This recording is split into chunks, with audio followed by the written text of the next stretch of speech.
Cambié pero nunca olvidé tantas cosas que viví. En el cruce de las vidas, un amigo has de encontrar. 1000 estrellas y 1000 soles y este lugar. Yo viajé, sentí, busqué, pero al fin lo fui encontrando. Un lugar donde seguir los 1000 sueños que soñé y ver nacer a mis hijos y verlos crecer aquí. ¿Quién podrá decirme que este lugar no es para mí?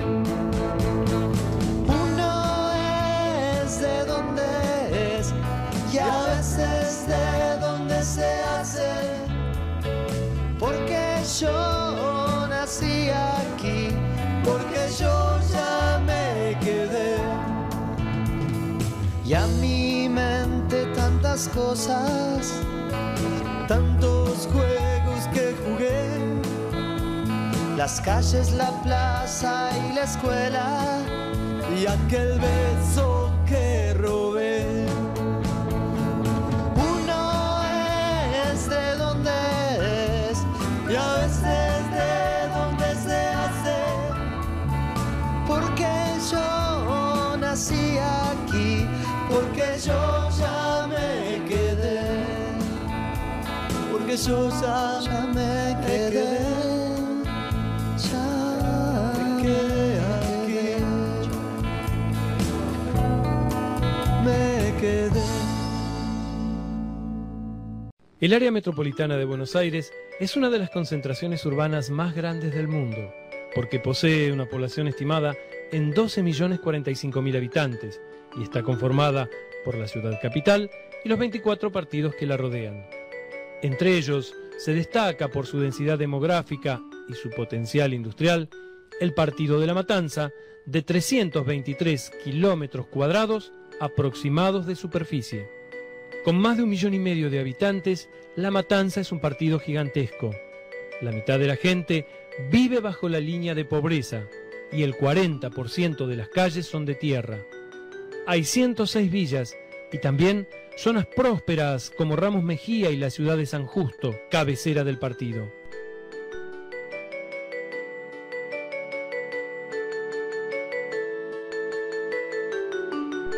Vecina esta y lindante al partido de Morón, encontramos a la localidad de Villa Luzuriaga, de 10,9 kilómetros cuadrados de superficie.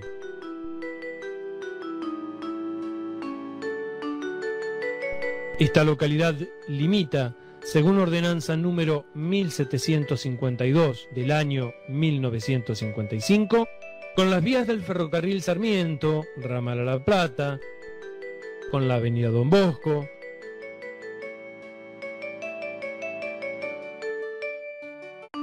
avenida Cristianía,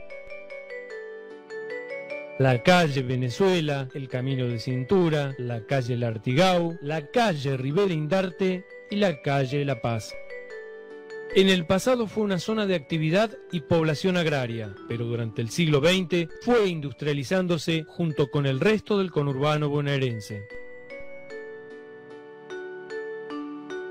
La población de la zona estaba conformada por vecinos pioneros que se concentraron en lo que se denominó la Villa Vieja, a los que se sumaron militares en el barrio La Marina, ferroviarios y vecinos de otros puntos del Gran Buenos Aires y la capital federal. Estos se instalaron a mediados del siglo XX. Fue así como se fue diagramando la identidad de la población, cuya evolución desde 1960 hasta la actualidad siguió los lineamientos generales del partido.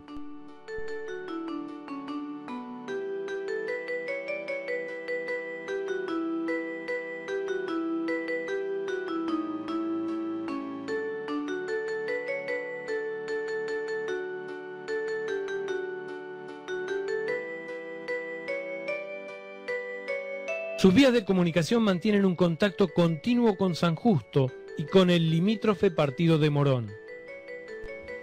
El sector comercial está centrado sobre las calles Arieta y Don Bosco.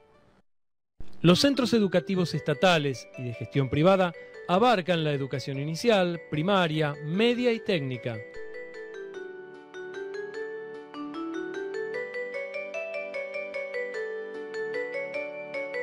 Por su parte, las instituciones intermedias saldan las necesidades deportivas y sociales de la población.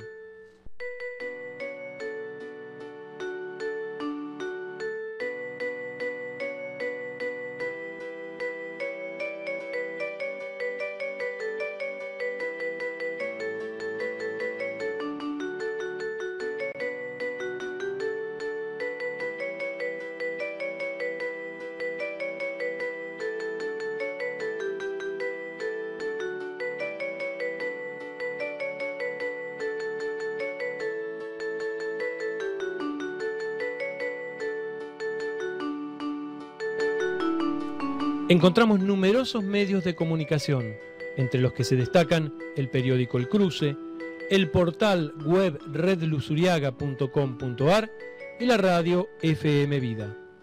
Radio Luzuriaga empezó a principios del 2005 sobre la base de una página que había desarrollado anteriormente, pero para tratar de aprovechar las nuevas herramientas de comunicación, internet, correo electrónico y todas estas herramientas digitales, le dimos un carácter más profesional, nos asociamos con el periódico El Cruce, con FM Vida, y la idea básica, el espíritu del portal, es aprovechar estas nuevas herramientas digitales de comunicación para reforzar los vínculos entre los vecinos, ¿no? Que se conozcan más, porque muchas veces recibimos información del mundo y no sabemos lo que pasa a la vuelta de nuestra casa. El Cruce comenzó a salir en septiembre del 2001. En ese momento en Luzuriaga no había ningún medio del estilo del nuestro, y la idea que nos llevó a hacerlo fue que la gente tuviera un lugar donde poder expresar sus inquietudes y comunicarse con los vecinos. Cuando empezamos en septiembre del 2001, pensamos que no íbamos a tener tema para la editorial. Después, con todo lo que pasó en el país, nos sobró tema. Y poco a poco nos fuimos convirtiendo en un referente en Villa Luzuriaga. Hoy creemos que el Cruce es tomado en el barrio como propio y eso nos llena de orgullo. Pero para poder hacer un análisis más amplio de esta localidad, debemos entender que toda ciudad nace con condiciones ambientales, geográficas e históricas determinadas. Se desarrolla en función de ellas hasta adquirir una forma y una estructura determinada. Por estas razones, debemos analizar el contexto geográfico e histórico en el que Villa Luzuriaga se inscribe.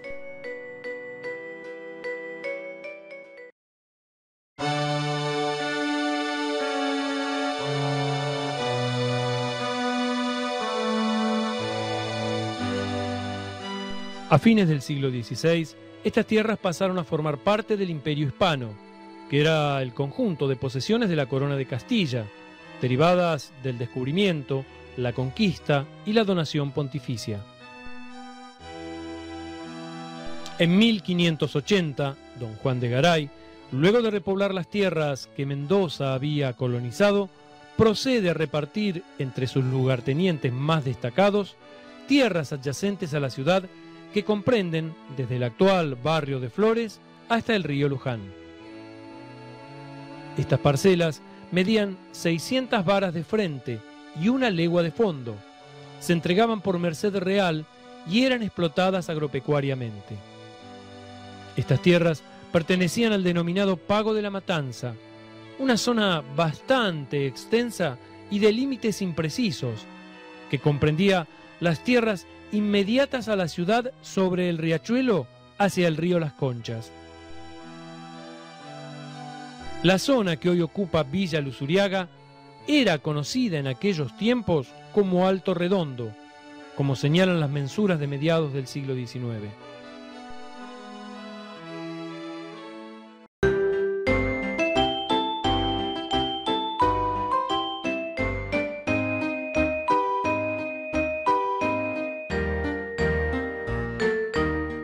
En la segunda mitad del siglo XIX, la estructura económica y política del país cambió en base a la modernización. Nuestro recién nacido país debía modernizarse, adaptándose a las nuevas reglas del capitalismo mundial. Los ideólogos de la Organización Nacional, fieles a su espíritu liberal, pensaban que la Argentina debía dedicarse a producir aquello que hacía mejor y, a la inversa, comprar a otras naciones todo lo que no podía producir bien y barato. Así, nuestro país se transformó en agroexportador. Aparecen el alambrado, los inmigrantes europeos y las líneas de transporte, innovaciones que cambian notablemente las estructuras urbanas de nuestro país. Las primitivas chacras comienzan a dividirse en parcelas de menor extensión, apareciendo así las primeras chacras y quintas de la zona, lo que genera la aparición de los primeros pobladores: Justo Villegas, Hilario Yo, Germán Jufré, Estanislao Navarro y la familia Méndez. Hacia fines del siglo XIX, la venta de tierras fue en grandes parcelas, cambiando el carácter del negocio inmobiliario a comienzos del presente siglo por medio del loteo en parcelas más pequeñas e iniciando una creciente densificación en la corona periférica de la ciudad, donde aumenta la cantidad de propietarios, especialmente los de origen extranjero. Así fueron apareciendo las primeras quintas frutihortícola, florihortícolas y el matadero, potenciales fuentes de trabajo que atraen a la zona los primeros vecinos estables, quienes formaron así el primer centro urbano, conocido como la Villa Vieja. Padre vino de la mano de mi abuelo en el año 1898 en Villa Luzuriaga. Mi padre, imagínense, nació en el año 1889 y nació acá. Mi abuelo compró a los Villegas. Quinta de Flores, Casa Quinta. Y Villa Luzuriaga era todas quintas. Y tenía una de las quintas que más sobresalió aquí fue la Quinta La Cabaña, que por eso el nombre del colectivo La Cabaña. El vivero de Bota, Quinta de Verdura, un matadero de vacuno del señor Arnaldi. Directamente, que abarcaba mucho personal de este tiempo. La gente vivía de ese trabajo. Si tenían que buscar trabajar en algún horno de ladrillo, tenían que cruzar el vivero de los Pelufo. Los Pelufo, los dueños de todo el vivero. Y estaba también al lado de la casona, donde está la iglesia, para ahí, que quedó ahí todavía medio armado, después se remodeló y qué sé yo, y ahí dormía la pionada, porque trabajaba mucha gente ahí. Para llamarlos a comer al mediodía, tocaban una campana y por el centro de la quinta pasaba a caballo al galope una persona que era descendiente inglés, a caballo y con un Mauser al hombro, iba gritando, el puchero, el puchero. Y después uno veía caminar la gente toda que venía a comer al lugar que era el casco del vivero de los Pelufo. Saltaba la tranquera y entraba por la quinta, y salía al matadero. Estaba en la calle América y lo que es ahora Presidente Perón, directamente. Esto era propiedad de los Arnaldi. Porque mi padre tenía matadero y mi abuelo. Mataba para las carnicerías del lugar, las cabezas que hacían falta directamente. En el matadero se mataban 7 vacas por día, 8. Y me venía con la cabeza de la vaca. ¿Por qué me venía con la cabeza de vaca? Pues yo le contaba a ella que mi padre era la música del pueblo en aquellos años. Yo creo que iba al boliche, iba al horno, iba a la quinta, donde lo llamaba mi papá iba, porque mi papá se murió mi madre. Pero si se le hubiera muerto el acordeón, no sé si seguía viviendo hasta los 90. El acordeón era la vida de él.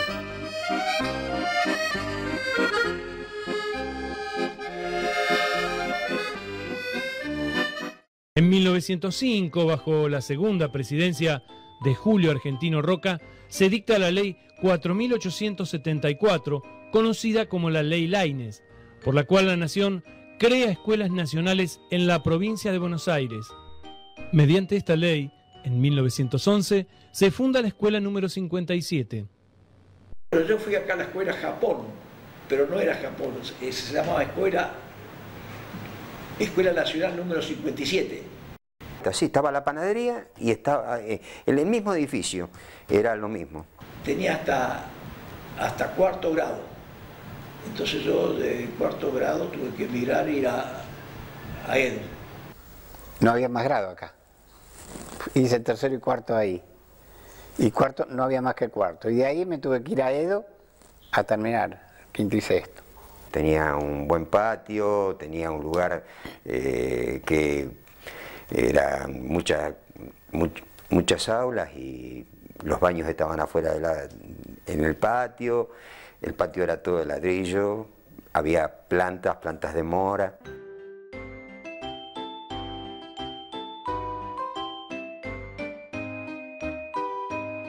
El primitivo pueblo tenía aires de pequeña aldea rural.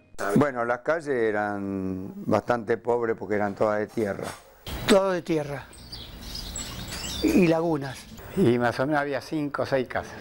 Nosotros nos poníamos acá, en la vereda esta, y miramos hacia Rivadavia, y en Rivadavia a esta altura había 3 casas. Se veía el tráfico de Rivadavia cuando pasamos lo veíamos de acá. Sí. Acá había un señor, acá no había colectivo, no había nada. Había uno, el que más le... 3 eran, coches a caballo, que iban hasta la estación de Edo. Iban por esa primera calle, por el campo, derecho, porque era la única calle que se podía andar. Radio no había, televisor menos, ¿no? Acá había muchas quintas de verdura. Media Villa de Usuriaga era quinta de verdura. Estaba la Quinta Nueva, la Quinta Costa. Los sábados y domingos salíamos, nos juntábamos varios, gente vieja de Villa Luzuriaga. Me acuerdo siempre, algunos de los Crapanzano, algunos de los Sinatra, algunos de los Corridoni, el Moscato mismo que está dando vuelta todavía ahora por acá. En cambio de ir a agarrar palomitas con pollera, íbamos a agarrar palomitas con pluma. Mire la ignorantada que teníamos en esos años. Luego tenían que dirigirse al almacén de Remo Martínez, que estaba donde está la comisaría, en la esquina, que hoy es una ferretería, donde tenía desde, ¿qué puedo decir hablando mal y pronto? Desde una escupidera, un faro de pasto, una bolsa de carbón, hasta una palangana fina, de porcelana, todo tenía el almacén esa. Y tenía borrachería también, por supuesto. Sí, mi papá tenía el bar. Vamos a decir, tenía bar, tenía la despensa, tenía el forraje.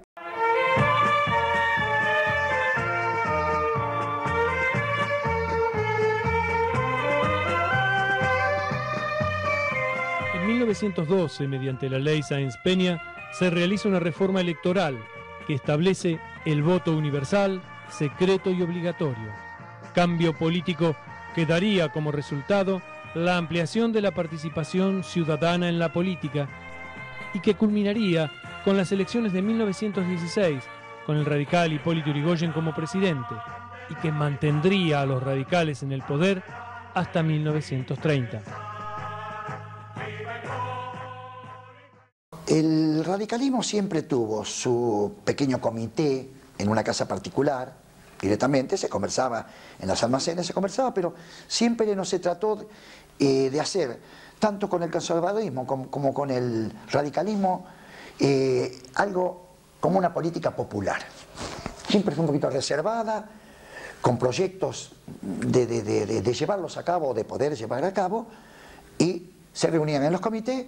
Directamente se conversaba, se dialogaba, se peleaba y se discutía con el conservadurismo. En ese tiempo la boina roja y la boina blanca, el que se ponía en la boina blanca y veía venir 2 con boina roja, el de la boina blanca disparaba porque eran 2 de boina roja. Eran 2 conservadores y un radical.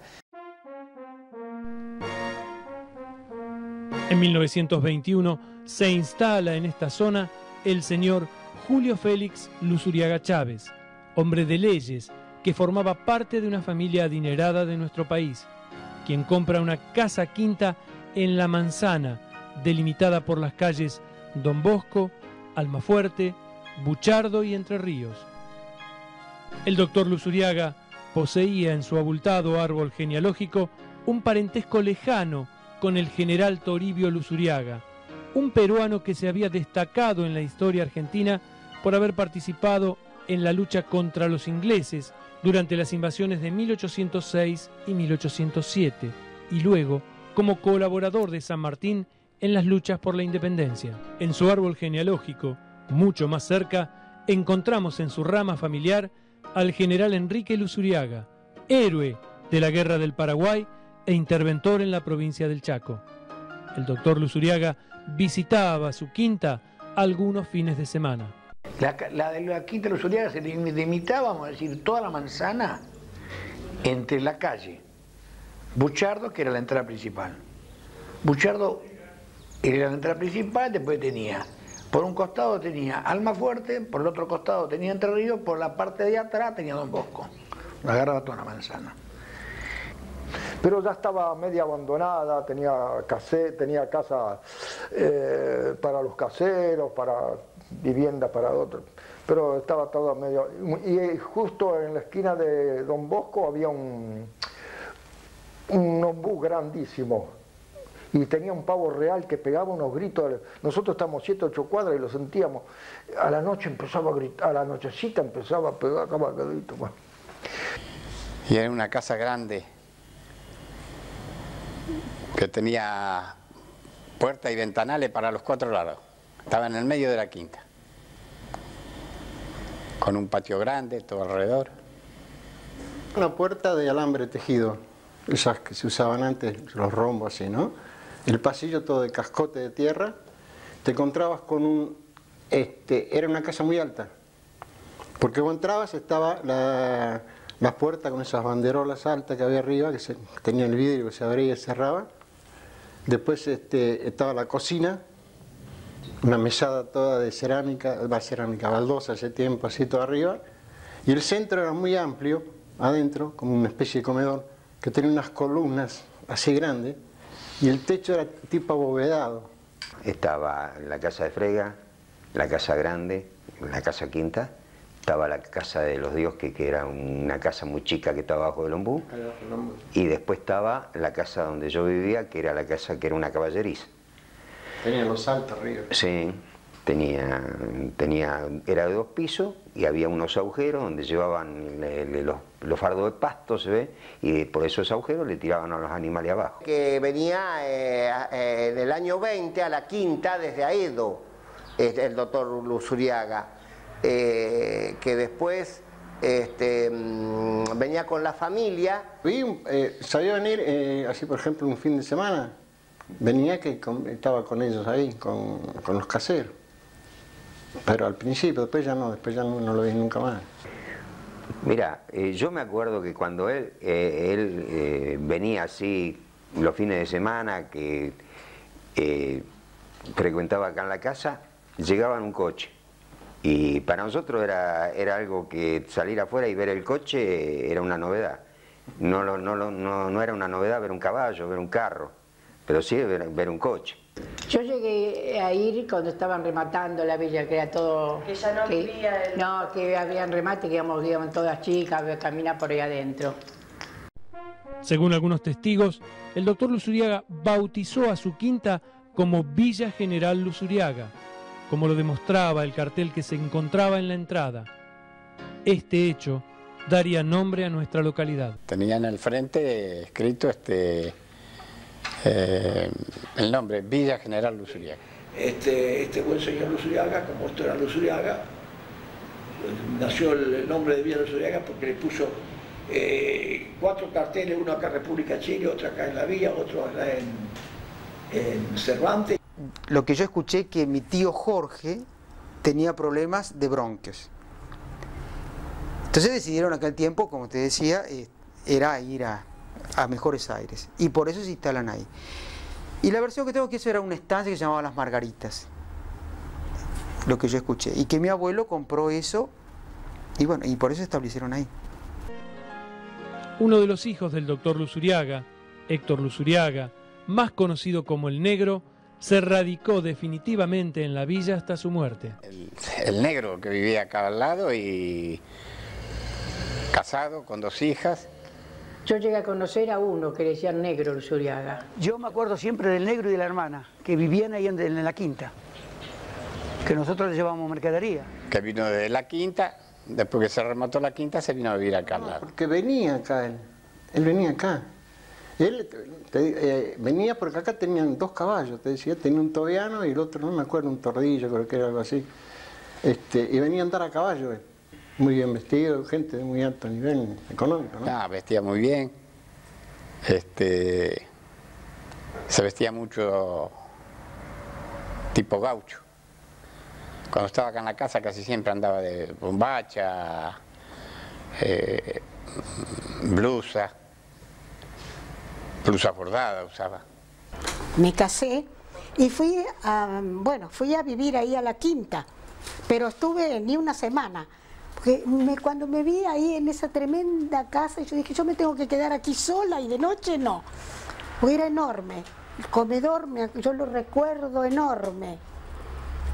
Y bueno, no alcancé a estar una semana y entonces volví al centro, a la casa de mi suegro. Mi suegro tenía un departamento, en ese momento desocupado, y volví con él, ahí, a esa casa. Y compramos donde viví, que es la casa esa al lado del bar. Se hablaba tantas cosas, como es un barrio, ¿no? Barrio chico, infierno grande. Nunca la vi trabajar. Nunca la vi trabajar. No, él andaba muy de ropa buena y nunca... No. Bueno, trabajaba en obras sanitarias y a la noche trabajaba en el Mariano Moreno, era jefe de celadores. Inclusive dice que el día que falleció, como lo velaron al cajón cerrado, decían que no era él, que él se había ido y que habían puesto otra cosa. Tito? Eso se comentaba. Sí. En ese tiempo éramos pocos y cuando pasaba algo se comentaba. Y comentaban de que no había ido nadie, no había ido nadie ni había visto nadie la persona que estaban velando. Papá murió de una enfermedad de cáncer después de varios tiempo y de varias agonía. Recuerdo el día que murió, él murió el día del himno nacional. Me acuerdo que en la calle, en todos lados, había mucha gente. Yo ingreso a la casa y me voy abajo de un paraíso. Y no sé, me senté ahí esperando, y bueno, y el recuerdo que tengo es del pueblo ese que se acercaba a la reja, pero que no ingresaba. Y creo que sí, que fue primas mías, pero lo han hecho, no sé, quizás yo en ese momento también hubiera actuado igual. Quizás por nosotros mismos, pero la idea fue, sí, que el recuerdo que tengo es ese. Pero les agradezco mucho al pueblo. Yo sé que papá le hubiera gustado despedirse de alguna manera de ellos. De hecho, estando enfermo, siempre iba a ese bar hasta sus últimos días y la gente lo acompañó mucho. En el año 1921, con 11 alumnos, se inauguró en la casa propiedad del señor Repeto la escuela número 16. No, una escuela grande. Sí, todo un edificio que ya en ese tiempo, en el 41 que vine yo, ya era vieja. Era una casa vieja, pero tenía varias aulas, de un lado y del otro venía a ser como un tejido techado así, ¿vio? Ya era antigua, digamos, en la escuela. Tenía las ventanas afuera hacia la vereda, esas ventanas altas, todas de banderola, de madera, es así, de hierro. Así tenía quedaba así toda a la vuelta. Sí. Estaba en la calle, estaba donde está hoy Lidú, vamos a decir, estaba en la calle Guido Spano y Kennedy, presidente Perón. Porque después de ahí estuvimos ahí en Teocampo y Garibaldi, hacia la vuelta, que es una casa quinta que era inmensa. Ahí en el campo, donde está, que ahora, después de la escuela, vino el doctor Arancibia ahí.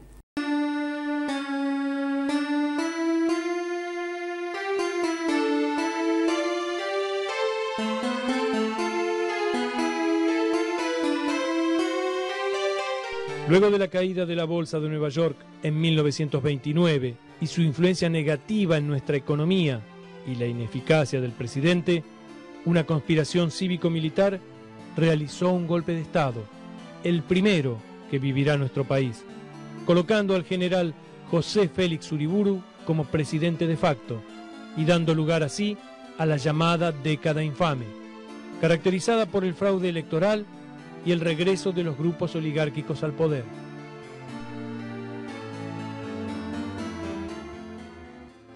Que en el 30 se hace la revolución, se interviene, pero ya en el 32 se hacen las elecciones, que ya hablar de la revolución del 30 y hablar de los conservadores era lo mismo,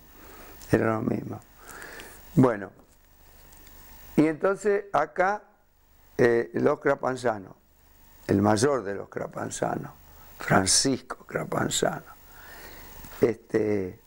sale siendo el caudillo del conservadorismo, ¿no? Más o menos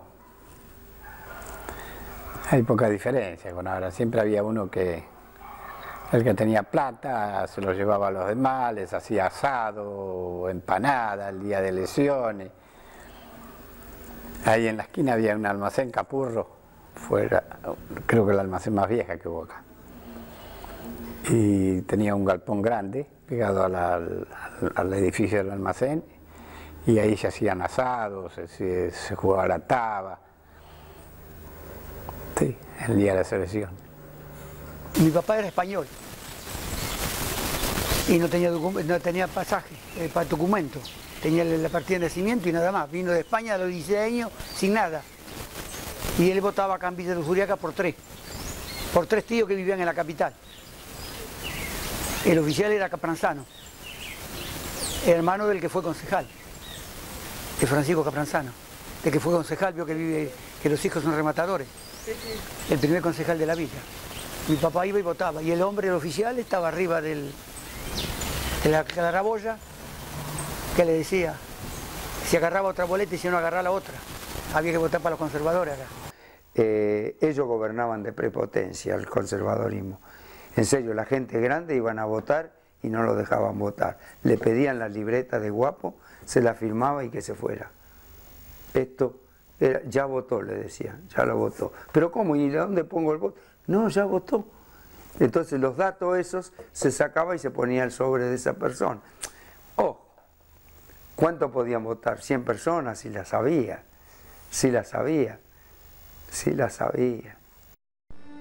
En 1936 aparecen las primeras calles asfaltadas de la mano del concejal Crapanzano. En la villa no había ningún asfalto, nada. Para llegar usted a San Justo tenía que ir o por el Camino Cintura o por Avenida Mayo. Iban la gente a trabajar, se iban hasta Camino de Cintura, entre el barro. En el año 1934, más o menos, en el 35, se empieza a hacer el asfalto. Ya, ¿cómo te puedo decir? No eran colectivos, eran coches grandes, como aquellos viejos Fiat, que acá para esos coches viejos, que uno era cuadrado, el otro redondo, uno más largo, uno más corto, para... Te digo que había alguno que iba a trabajar y sabía que el tipo pasaba a las 7 a la esquina y si no estaba ahí a las 7 el colectivo se quedaba para llevarlo, ¿no? El señor Crapanzano fue un señor que era pintor. Llegó a ser concejal de Matanza. Es el único que me parece que tenía coche en Villa Luzuriaga. Entonces hizo venir el asfalto desde Urquiza, antes de llegar a Danubio. Pongo Danubio también porque es nombre. Danubio, Tacuarí, Triunvirato, hasta Ocampo, donde él vivía. Entonces, ¿qué hace? Hace cambiar el colectivo de recorrido cuando está el asfalto. Se lo hace pasar por la casa de él. El transporte, lo único que había era el colectivo de la línea 3, que venía por, vamos a decir, de Ramos Mejía, venía por la calle en Tacuarí, después de la calle Triunvirato, venía por Triunvirato, doblaba en que es la única que estaba faltada, doblaba en Ocampo Garibaldi, y de Garibaldi al llegar a la esquina Garibaldi y Almafuerte, ahí terminaba el asfalto. La esquina, el colectivo llegaba hasta acá, hasta la comisaría, ahí acá en la villa, y teníamos que entrar todo caminando, era todo, casi todo barro era, todo barro. Con el tiempo, el colectivo La Cabaña se fue agrandando, fue llegando a cintura y viste ahora la cantidad que hay. Cuando tuvimos nosotros una línea que entró a Villa Luzuriaga y paró en la calle Bermúdez, esquina Riviera Indarte, terminó en un desastre en los tiros eso. Terminó en un desastre en los tiros porque había, ya eso es político, una política quería que siga la línea que estaba y que no la moleste nadie, y otro vino y trajo una línea para hacer competencia. No sé si sabrás que en alguna oportunidad pusieron otra línea. No funcionó. ¿Por qué? Yo respeto a todo el mundo, pero me parece que la línea que estaba acá no lo permitió. Una empresa número 5, los colectivos verdes, recuerdo. Te estoy hablando del año 40 y pico, directamente. Cuando vais para los primeros colectivos, al primero lo rompieron todo. Lo rompieron todo la otra línea de colectivo. En ese tiempo fue así, tuvo que irse. Y hubiera sido muy necesaria. Y te vuelvo a repetir, esta línea no hubiera perdido nada. Lo que le hubiera ayudado a la gente es a viajar mejor. El 7 de abril de 1932 se funda el Club Social y Cultural Juventud del Oeste, una de las instituciones más antiguas de la zona. El enfrentamiento, después estaba el Sportivo Luzuriaga y los Colorados, que se le decía los Colorados, pero tenía un nombre, Juventud del Oeste. Juventud del Oeste, creo que te dije dónde estaba, ahí en Kennedy, y iba todo el barrio a bailar y se hacían fiestas patrias. Después de esto, pasado un tiempo, el club tuvo, vamos a decir, se fundió y tuvo que cerrar. El 9 de julio de 1941 se funda la Sociedad de Fomento General Villa Luzuriaga. Esta entidad se uniría al Club Social Juventud del Oeste, conformando la Sociedad de Fomento Argentino del Oeste. Después estaba que vino acá la Sociedad de Fomento, que se unió la Sociedad de Fomento con Argentino del Oeste.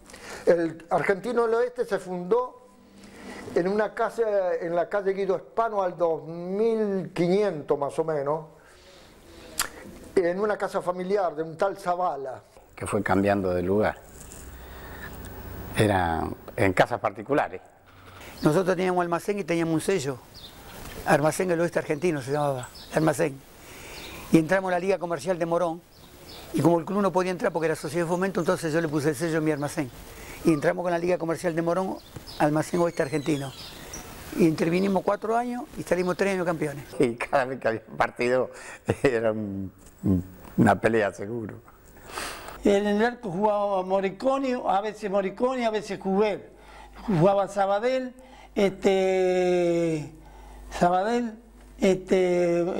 Gómez, después el Tirso Álvarez, Capurro. Pero había equipos buenos acá, buenos jugadores, salieron buenos jugadores acá. Argentino del Oeste, y después de mi casa era Argentino del Oeste, porque yo vivía en Argentino del Oeste, por eso lo quiero mucho. El 14 de noviembre de 1936 se coloca la piedra fundamental de la Escuela Hogar Agrícola María Mazzarello. Las hermanas vinieron de Almagro y de Almagro se radicaban en el Colegio de Morón, que ya existía, y de ahí venían caminando todos los días. En realidad la piedra fundamental se coloca el 14 de noviembre del 36 y el 24 de febrero del 38 es la fundación de esta casa. Y justamente en el 36 se hace este encuentro en Italia, donde se aconseja tener una obra que preparase a la mujer para las obras rurales. Y justamente pensaron que este era el lugar adecuado. Y así se inicia, por eso siempre se la conoció como la Escuela Agrícola María Mazzarello, que María Mazzarello fue nuestra cofundadora. Pero realizaban, sí, chacinados, había cerdos, conejos, gallinas, huerta, de todo, telar. El 1 de mayo de 1940, un grupo de jóvenes se reúne en la casa de la familia Zamarone con el objeto de fundar un club dedicado al fútbol. Por abrumadora mayoría se decide nombrarlo el Ciclón, por simpatía con el Club San Lorenzo de Almagro, adoptando sus mismos colores. Tenía fútbol, jugaban toda la gente de acá a la villa, Álvarez, Barreiro, Libolsi, Silota, Félix Sánchez, Carlos Sánchez, lo que se llamaban cada gresca, bárbara, eso sí. Como en la calle el Ciclón hacía baile en la calle ahí. Sí. Bueno, el club era un club bailable, todos los fines de semana había baile. En Pichincha y Garibaldi estaba todo baldío acá. Y vino Carlos Acuña a cantar, con Celedonio Flores y con su guitarrita. Había como una kermés, eso sí me acuerdo.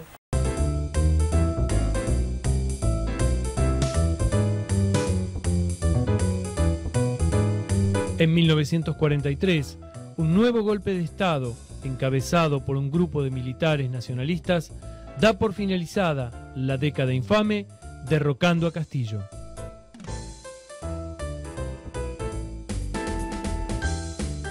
De estos militares, pronto se destacaría Juan Domingo Perón, quien tras una intensa actividad social y política y un histórico 17 de octubre demostrando el apoyo popular, asume como presidente de la nación en las elecciones de 1946. Cuando en el tiempo de Perón, que yo le explicaba a ella, para conseguir un litro de queroseno, no sabés las colas que tenía que hacer. Yo era colectivero. Sacaba el colectivo a veces para llevar a la gente a las concentraciones. Y era colectivero. Nunca me fijé en la política. Me gustaba Perón y se acabó. Era de Perón y de Evita, nada más. No, por eso que no estoy con ninguno de ahora. Porque no está ni Perón ni Evita. Sí, porque ya el caudillo desaparece. Lo que aparece son los punteros de los barrios, ¿no es cierto?, que pasan a ser concejales y esas cosas.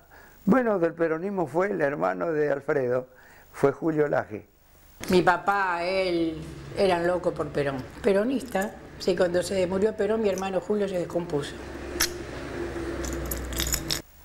Julio, un radical de eso. Bueno, es de lo que yo te hablaba, que el peronismo se forma con el radicalismo. Un hombre que yo creo que fue decente. Fue presidente del bloque del peronismo, que fue la primera presidencia, ¿no? Durante las dos primeras presidencias del general Perón se construye 500.000 de viviendas dentro de la estrategia federal establecida por los planes quinquenales, que abarcaban todo el territorio nacional. Esto se logra por la acción directa del Estado, a través de organismos como el Banco Hipotecario Nacional o mediante el Plan Eva Perón, con créditos destinados a los poseedores de lotes, que podían optar entre diversos prototipos. Así se conformó el perfil de áreas suburbanas. De entrada fue buenísimo, ¿viste? Porque vino mucho trabajo en la construcción, vinieron industrias. Porque nosotros alquilábamos ahí en Matadero. Entonces cuando salió este programa, digamos, de que se podía uno ir al banco hipotecario y pedir casa o a ver, informarse. Cuando después remataron los terrenos, vinieron a hacer los agrimensores a dividir el barrio. Entonces le dijeron a la Unión Ferroviaria, hay una posibilidad de que la fraternidad les dé una mano a todos los que quieran entrar en el plan Eva Perón. Y compró aeronáutica acá enfrente, más allá compró en esa época la corporación, que era en esa época Corporación Argentina, después de Bermúdez para allá estaba Gas del Estado, y de este lado eran todos los ferroviarios. Entonces compraron los terrenos, se edificó con el plan Eva Perón del Banco Hipotecario, y se fue pagando mensualmente eso, por 40 años. que era todo por el plan Riva Perón que se podía hacer. Cuando Perón entró a hacer los barrios, que son todas las casas que famosas que dice que le arrancaban los pisos, no creo que haya sido tan así, no la supieron cuidar nada más, pues no creo que se arrancaban los pisos para hacer un asado, sí. Si tenía alquitrán, los pisos no pueden comer una carne hecha con alquitrán. Bueno, la villa casi no vino Plan Evita. La villa se fue agrandando por lo villa que es. A esta parte. A esta parte. Lo que agrandó fue el barrio Marina que la hizo Perón. Pero la villa vieja fue siempre gente trabajadora que hizo las casas trabajando. Esto era tremendamente desolado. Y me dice José María, mi esposo, me dice, ¿querés venir acá? Nos vamos al centro. No, no, acá es un lugar divino. Acá voy a criar a mi hija, acá va a haber sol. Y había una señora que también, la señora de Jardo, que está a la vuelta, que había venido con nosotros. Yo ya tenía la nena a la panza. Ella todavía estaba soltera. Venía con el novio. Entonces yo le dije, esto fíjate el futuro, ay no me gusta. Fíjate dónde está el caballo aquel, ahí va a ser tu casa. ¿Viste dónde está esta vaca? Ahí va a ser la mía. Me miraba como diciendo, ¿y dónde? Vos no sabés lo que va a ser esto. Esto va a ser precioso. Si era todo campo, todo alambrado, todo pasto y unos pastos altos, unos pastizales que no se veía nada. Mira, se fue haciendo todo a pulmón. Yo cuando vine a vivir ahí no tenía luz. No había luz, no había agua, no había asfalto, no había nada. Enfrente de mi casa había una casa que estaba sin puertas. Ahí se metían las vacas, se entraban, pero luego para salir les teníamos que ayudar porque con los cuernos no podían salir. Y agua, porque las calles era todo entero, todo, usted pisaba la tierra tan blandita, lo que había sido quinta. Bueno, había sapos por todos lados porque era una cosa que había que cerrar, pues se metían adentro. Nada. Acá se empezó de cero. A los años, empezó a venir la línea de la luz para 20 personas, un solo medidor. 20 personas, un medidor. ¿Te imaginas que no podíamos poner el motor? Porque entre 20 personas que teníamos la luz, un solo medidor, hubiese sido un desastre. Nadie ponía el motor. 1200 bombazos por noche. Entonces salía el agua del tanque. Mi marido y yo para llenar el tanque del agua teníamos que dar 350, ¿cuántos? ¿Ves? Esas cosas no las contamos. 350 bombazos, él y otros 350 bombazos yo. Para llenar. Luz no teníamos. Quisimos luego de que nos dieron ese cable poner la ladera, ¿no? Entonces la luz a la noche bajaba, que no veíamos ni nada, ni una mosca veíamos. Y bueno, después pasó el tiempo, después ya vino el lechero de don Manuel, que nos traía ya la leche en tarro, después ya no vendía más, habían vendido las vacas. El lechero que después que salía con un tarro de leche de 20 litros y volvía con 20 litros, pero vendía 20. Volvía otra vez con el tarro lleno, pero había vendido 20 litros por el camino. En uno llevaba agua, en otro leche. Cada tarro de leche que sacaba le echaba un tarro de agua. Venían jardineras. Una jardinera. ¿Vos conocés lo que son las jardineras?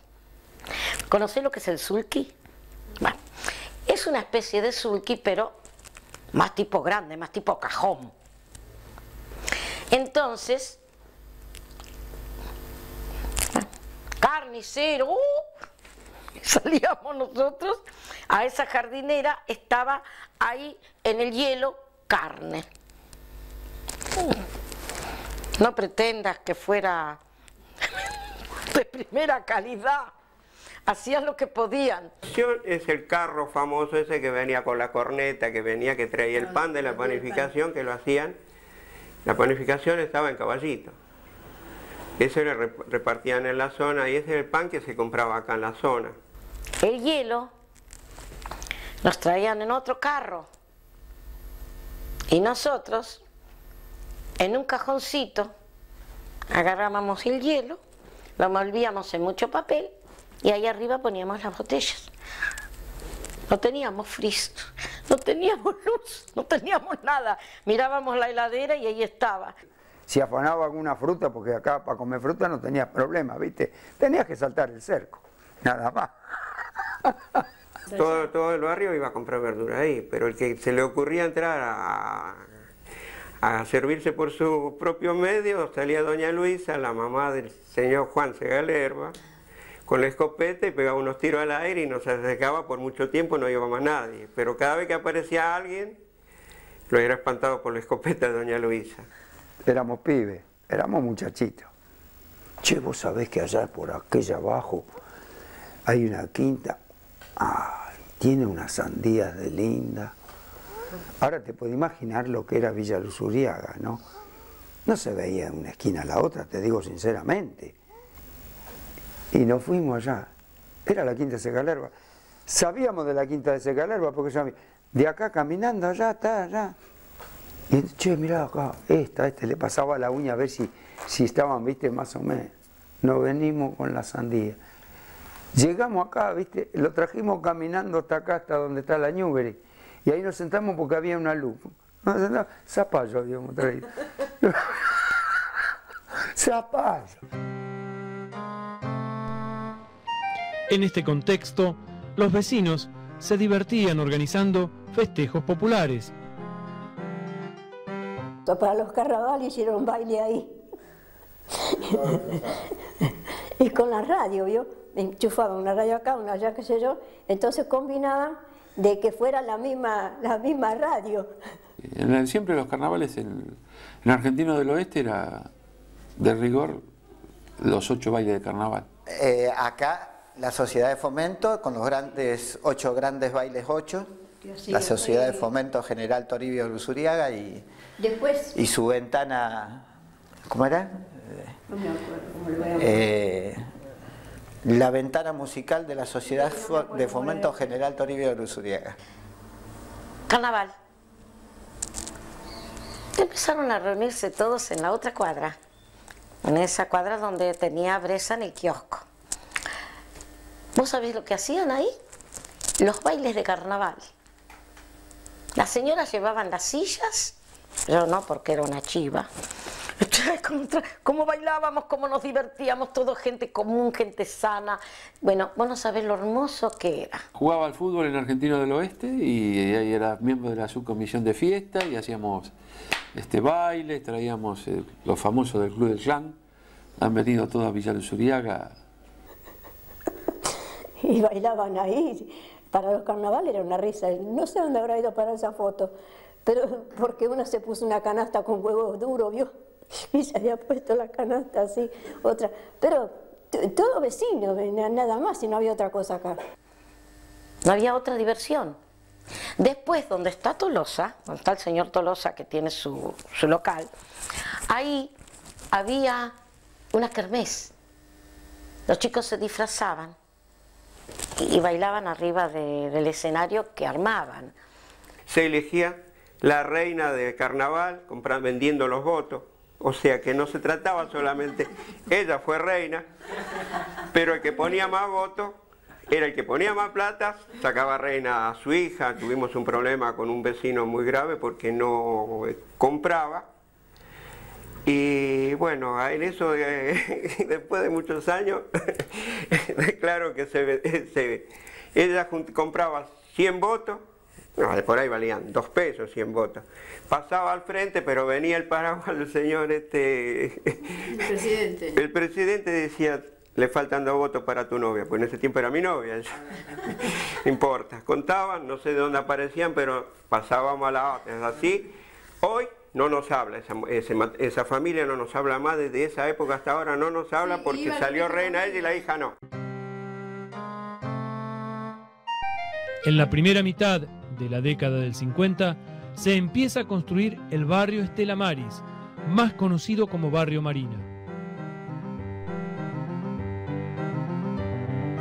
Empezamos a edificar en el 54, fin del 53, principio del 54. El banco nos pagaba de acuerdo a donde llegaban la edificación. Acá se empezó a edificar el barrio desde Ribén-Indarte para acá atrás. Pero se hizo en todos lados, no solamente en aquellas 3 manzanas. Lo que pasa es que aquellas 3 manzanas se terminaron antes.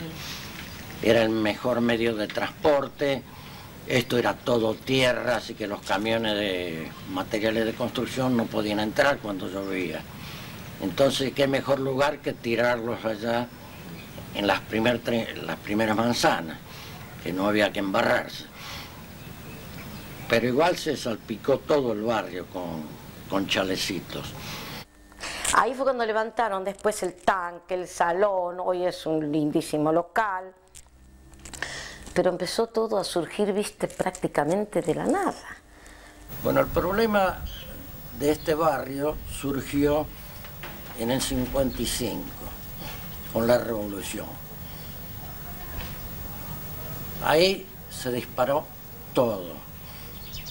Los ladrillos que valían a lo mejor en aquel tiempo 5 centavos se fueron a 50. Aumentó todo en forma escandalosa, que la empresa constructora quebró. Entonces el barrio se paralizó. Barrio Marina siempre se jerarquizó porque era gente que pagaba más. Y la diferencia es que ellos se creían superior a nosotros, los demás. Ellos eran los no sé si ellos se creían intelectuales, se creían superiores porque hasta armados salían de... Cuidábamos nosotros. Unos a otros. Salíamos nosotros armados. Yo salía con una escopeta del 16. Y nació la parroquia.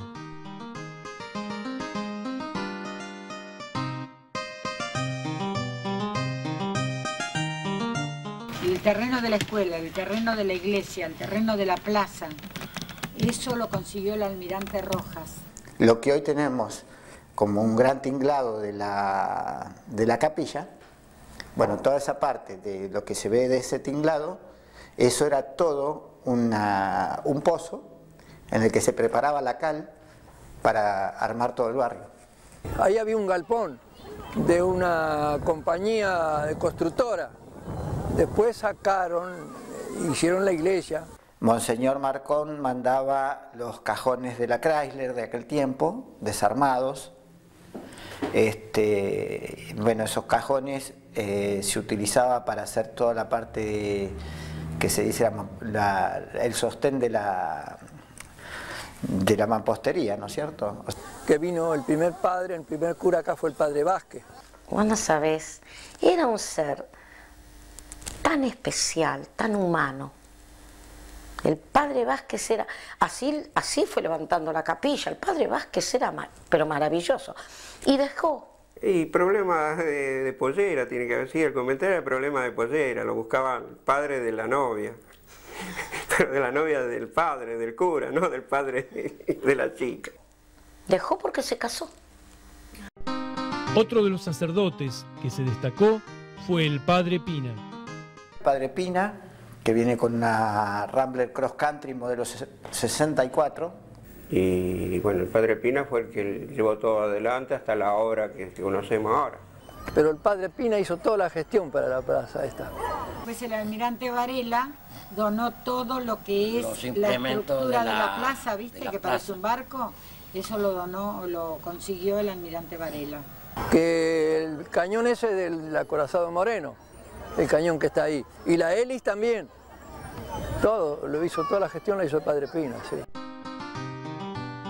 Y el barrio comienza a crecer y necesita más escuelas. Vino del señor Rojas, almirante Rojas. Y después se conectó con un amigo que él tenía personal, Roger Ibalé, y Roger Ibalé nos donó la escuela. Pusieron la piedra fundamental de la escuela, que fue la escuela número 57. Una escuela que la donó Roger Ballet. Fue el dueño del Bazar Dos Mundos, que hizo fortuna acá en la Argentina. Ahora la escuela la agrandamos nosotros. Sí. Hacíamos rifas. De coches. Donaciones no, pero rifas. hacíamos bailes, asados. Me acuerdo que había que, para poderla ampliar, había que donar un ladrillo que llevaba cada alumno, pero se ampliaba de esa forma. Y trabajaban ellos. Varias aulas. Trabajaban y ellos. Trabajábamos nosotros como operarios. Y bueno, nosotros, como no teníamos banco, cada uno se llevaba su banquito, así como se llevaban hoy en día los útiles, nosotros llevábamos los útiles más un banco. Y llega el primer diariero. Y un ejemplo de vida fue don Bressan. Lo quise muchísimo, lo respeté muchísimo porque era un hombre con mucha fuerza para laburar y con una voluntad de Dios y una amabilidad tremenda. Me acuerdo que cuando recién empezaba a repartir los diarios, no tenía el kiosco, primero eran los diarios. Y te voy a decir más, bajo la lluvia, en el barro, porque acá era todo así, había que lucharla en forma. El médico más recordado por los vecinos de la villa es el doctor Ferreño. Está el doctor Ferreño, que cuando yo vine estaba el doctor Ferreño acá, que era un muy buen médico, él muy gaucho. El único que entraba. Los demás había otro médico que ni lo alcancé a conocer porque no se movía de la casa. En cambio el doctor Ferreño no. Tuve 2 veces los chicos así con fuerte gripe y uno con sarampión y qué sé yo. Y bueno, lo fueron a buscar con unas botas hasta las rodillas, pobre doctor, pero vino. Porque era barro, acá no había asfalto, no había nada.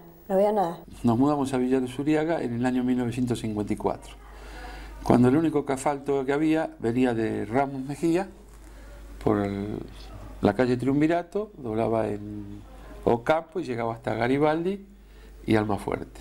Había un surtidor y hasta ahí, esa esquina, llegaba el colectivo, que era La Cabaña. Papá se mudó y ya puso el consultorio ahí y empezó a atender el primer día que llegó. Y atendía de todo, a cualquier hora, a las 2 de la mañana, a las 3. Antes no había emergencias, entonces la emergencia era papá. Atendió partos, ha hecho abrir acceso, cirugía menor en el domicilio. El que podía pagar, pagaba, el que no podía pagar, no pagaba. Pero ¿qué pasa? Que el que no pagaba generalmente o traía huevos caseros, o traía pollo, o traía lechones, siempre alguna atención tenía. En 1945 se instala en la villa la Escuela Técnica de Aviación Jorge Newbery. El convento estaba acá, donde está ahora el colegio Jorge Newbery. Era un colegio, era un convento que tenía estaba cercado por 5 lotes con unas paredes muy bien puestas, y allí antes de la esquina, acá en la calle Almafuerte, estaba el convento que llamaban, que tenía 3 pisos, arriba una torre con una cruz, ¿no? Una cruz que, bueno, después vino el señor Zenet, que hizo mucha obra, a él se debe toda esa obra, todo lo que hay ahora. Vino este señor y no dejaban sacar el convento porque tenían la cruz de Roma, no autorizaban, bueno, un día la sacaron y ¿no? Se terminó todo y hizo esto, lo que es ahora el colegio Jorge Newbery. Venían alumnos de acá o gente de todas partes de América a buscar los alumnos de aviación acá a Jorge Newbery. Era muy exigente, ahí había que estudiar o estudiar. Aparece en Villa Luzuriaga la primera clínica. Fue ahí donde alquilaron un chalecito que estaba en la esquina chiquito, que eran de 2 ambientes, cocina, baño y un living comedor. El doctor Maldonado y el doctor Gianni de acá del barrio Marina. Chalecito, creo que tenía 3 dormitorios. Eso era la clínica Cruz Celeste. Que era, el doctor Gianni era pediatra y el doctor Maldonado médico clínico. ¿Y sabes en qué venían? En el barro y todo, en motocicleta. Empezaron ellos 2 solitos. Bueno, se fue ampliando la clínica y es lo que soy, porque hoy es una clínica grande.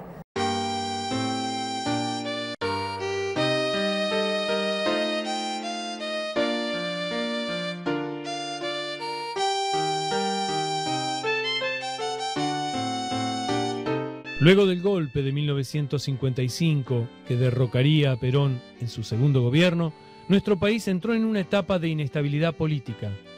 Se sucedieron así varios gobiernos militares y 2 experiencias democráticas en las cuales ganaron 2 radicales, Frondizi e Ilía, con el peronismo proscripto. Cuando sube el Frondizi, ahí empiezan a venir muchas industrias también, cuando se rompe el radicalismo y el frondicismo. Frondizi era un radical,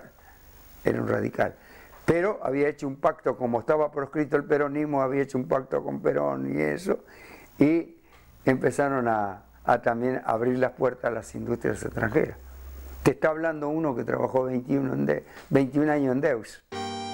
Este periodo llevaría al radical Arturo Frondizi a la presidencia. 2 años más tarde, un habitante de Villa Luzuriaga, don Félix Sánchez, sería elegido intendente del Partido de la Matanza. Félix Sánchez, que fue intendente de Matanza, Carlos Sánchez, Tomasito Sánchez, eran muy íntimos amigos y eran radicales. Con nosotros se llevaron siempre, nunca tuvimos una discusión.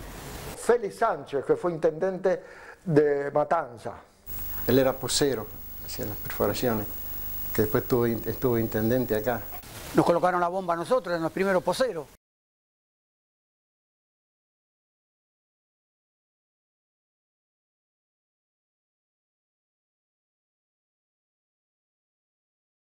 En 1976, el gobierno de Isabel Perón había perdido todo control de la situación política y económica. Sin esperar a próximas elecciones, las Fuerzas Armadas lo derrocan y designan en su lugar a Jorge Rafael Videla como presidente de facto. De este modo, el 24 de marzo de 1976 es instaurada la dictadura militar más sangrienta que ha vivido nuestro país. Y se vivió un poquito con incertidumbre justamente porque la transitaban mucha gente militares.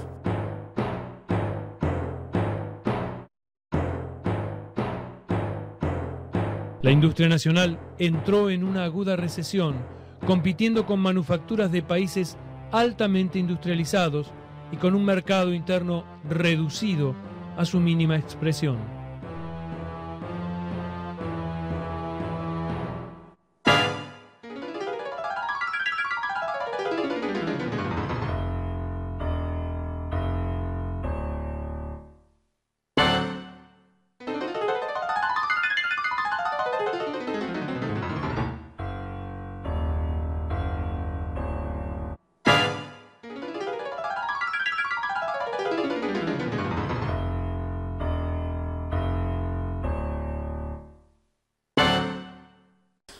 Y desaparecidos hubo muchos, no poco, hubo muchos. Acá tuvimos un chico, hubo de la guerrilla que se llevaron, 2 matrimonios, pero estaban metidos en la guerrilla y no se supo nunca más de ellos.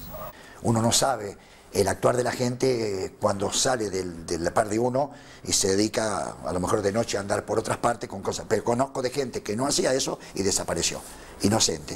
Pero eran ponebomba. Ya se sabía. Después, sí, porque el ser hijo de militar no lo excluía. No. Y como yo siempre dije, que el verdadero militar no le rinde honores a nadie. Y cuando mata culpables inocentes, los pone y los declara directamente.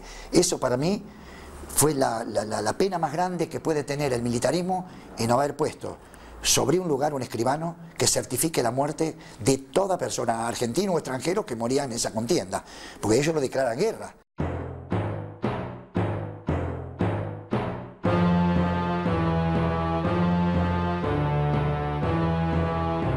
La dictadura militar produjo el terrorismo de Estado y la desaparición forzada de personas. Cerca de 30.000 personas desaparecieron en Argentina. Fueron 30.000 seres humanos distintos, con historias, con ilusiones y con deseos, con amigos, padres, madres e hijos que los aman, los recuerdan y claman por la verdad y la justicia que merecen. 30.000 personas a quienes les debemos el mínimo homenaje del recuerdo.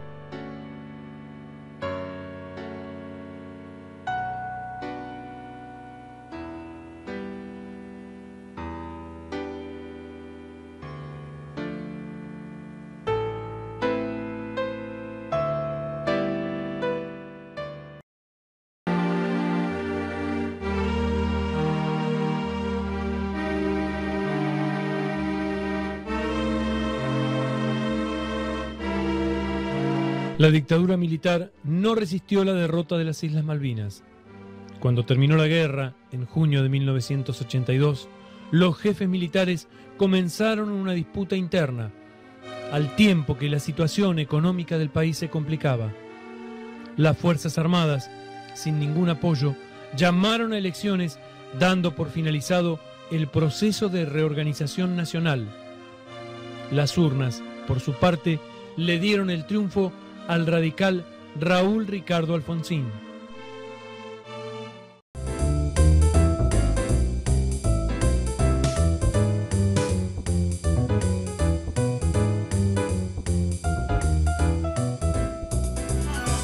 En el año 1989, agotado el gobierno radical por la hiperinflación, asume el peronista Carlos Saúl Menem, quien logra frenar la inflación.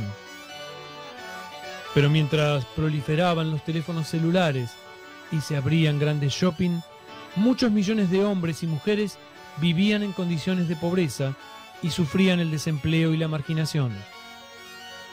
Con el modelo económico establecido por el ministro de Economía, Domingo Felipe Cavallo, se liberaron las importaciones, los precios y se eliminó la protección industrial. El Estado se desentendió de toda regulación y la banca privada cobró cada vez más importancia.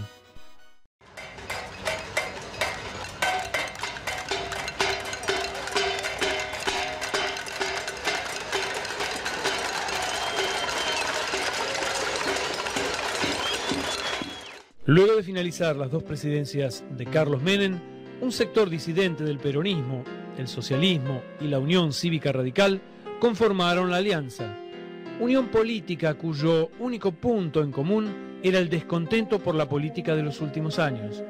Este nuevo panorama lleva a Fernando de la Rúa, radical, y a Carlos Chacho Álvarez, peronista, a la presidencia y vicepresidencia de la Nación. Chacho Álvarez renuncia al gobierno antes de cumplir un año de mandato. Por otra parte, el presidente convoca nuevamente a Domingo Cavallo como ministro de Economía. Tras la fuga de capitales y un corralito impuesto por el ministro de Economía, que no permitía el libre uso de sueldos y ahorros bancarios, Argentina comienza a vivir un novedoso fenómeno de participación ciudadana. A los movimientos piqueteros se le suman los cacerolazos de la clase media y las asambleas populares que en diciembre del 2001 logran la renuncia del presidente y el fin del modelo.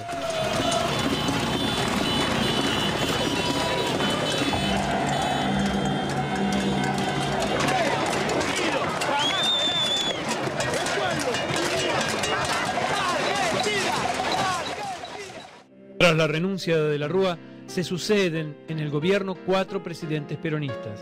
En este periodo, el peso se devalúa, lo que genera un proceso de sustitución de importaciones. Se convoca a elecciones y asume la presidencia Néstor Kirchner. Por segunda vez en 45 años, un vecino de Villa Luzuriaga, el señor Fernando Espinosa, ocupa el cargo de intendente de La Matanza.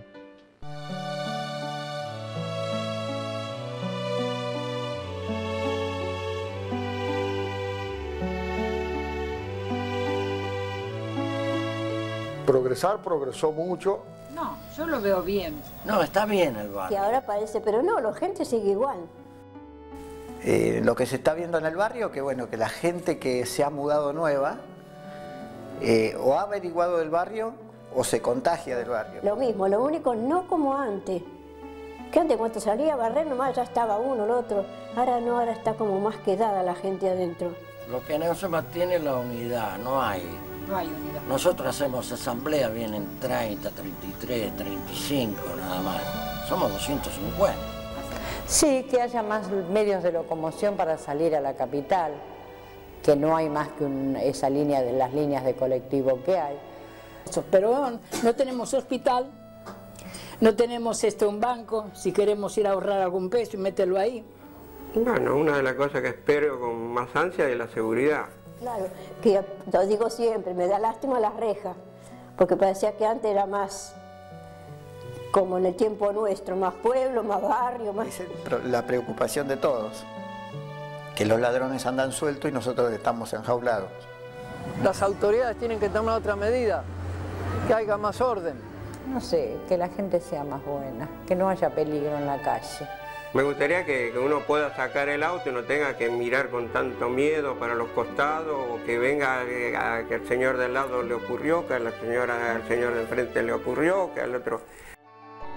Hace casi 100 años, vaya uno a saber por qué designio misterioso, unas pocas personas comenzaron a poblar lo que hoy es Villa Luzuriaga. Muchas cosas han cambiado desde entonces, pero muchas otras perduran, como el amor por estas tierras que impulsó a estos pioneros a forjar sus vidas en nuestra villa. Y todo esto, a pesar de las enormes dificultades y carencias que sufrieron. Ese amor supo arraigarse fuertemente en las generaciones siguientes. Y a pesar de la modernización, el espíritu comunitario y el sentido de pertenencia se mantienen intactos. Es cierto, sí, es cierto que la birra reemplazó a la ginebra, el rock a la milonga, el auto a la carreta, el CD a la vitrola y la calle al potrero. Y es cierto también que comenzamos a levantar medianeras y a colocar rejas en nuestras ventanas. Pero también es cierto que en todo momento, en cualquier rincón de nuestra villa, siempre encontramos vecinos tendiéndose la mano, ayudándose y haciendo cosas por toda la comunidad. Las bases solidarias que sentaron quienes nos precedieron seguirán firmes, desafiando al tiempo, porque los pueblos viven, respiran, tienen corazón, pero por sobre todas las cosas tienen espíritu. Y el espíritu de Villa Luzuriaga es inquebrantable.